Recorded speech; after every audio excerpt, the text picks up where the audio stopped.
Do you know what? I take it back. I cussed Bournemouth. I said, shouldn't have got rid of Gary O'Neill. Disgusting decision. Sometimes you have to go forward in football.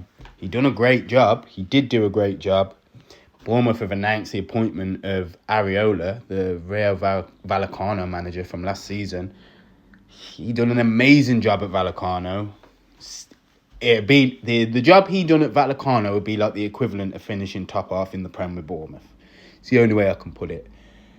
So you have to say fairs. Leeds were linked with him when they got rid of Jesse Marsh, but he didn't want to leave him then.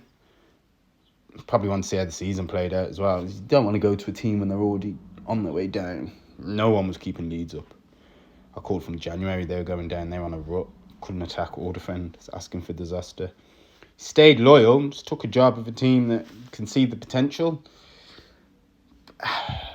Based on how he done with Rayo and how Bournemouth done last season, feel confident for him again, to be fair. It's a good appointment. Of course, there was always a plan, but it's one of them. If it came from a disagreement, you say silly board.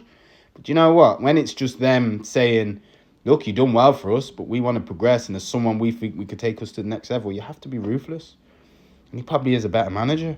So, yeah, fair play, Bournemouth. Fair play. Another thing, Bernardo Silva. Rumours are he's open to going to Saudi, even though he wants to go to Barcelona. I'm hearing that he doesn't want to go to Saudi at all. It's either Barca or PSG, or he'd stay at City. He doesn't want to go to Saudi. He wants to play in Europe. They're not going to get everyone. They will get a few. They're not going to get everyone. We've seen it happen before. We've seen it happen with China. They didn't get everyone. They'll get a few. They won't get everyone. And the league will just be better than it was, but still not great. They might do better than China because you'd have a lot more of the Muslim players, as I said earlier, wanting to live in a Muslim country. China's just known for being really strict. Whereas Saudi's known for being strict, but strict to the religion, which, well, they're Muslims, so it's one of them. And, of course, they bent it a bit for Ronaldo. They'd be willing to do that.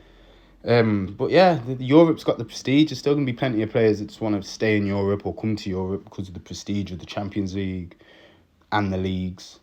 It's nothing to worry about. And plus, there's always players. So, yeah, if great players go there for money, yeah, it's a shame. We want to see them.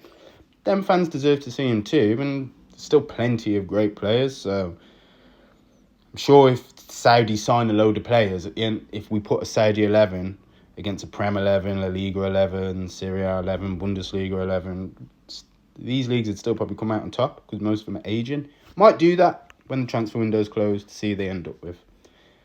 So yeah, there we go. Sorry, Bournemouth.